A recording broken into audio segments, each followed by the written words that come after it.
বোকা কাক ও চালাক শেয়াল। একদিন ভোরে এক কাক একটি রুটি চুরি করেছিল। রুটি মুখে নিয়ে কাক একটা গাছের ডালে গিয়ে বসল।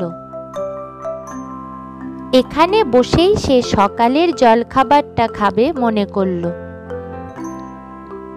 এমন সময় একটা ধূর্ত শেয়াল কাকটাকে দেখতে পেল।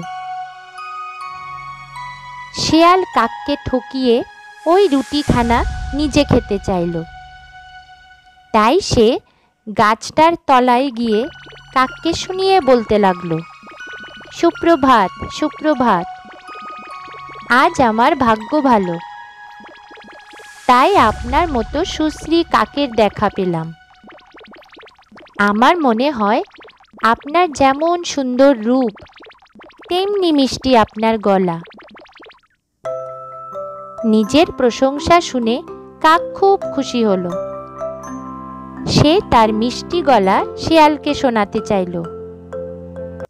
কা বলেই যে সে গান ধরল, অমনি তার মুখ থেকে রুটিখানা পড়ে গেল।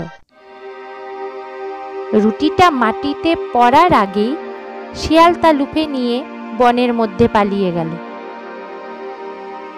এই গল্পটির নীতি কথা হলো, প্রশংসায় আত্মহারা হলে ঠকতে হয়।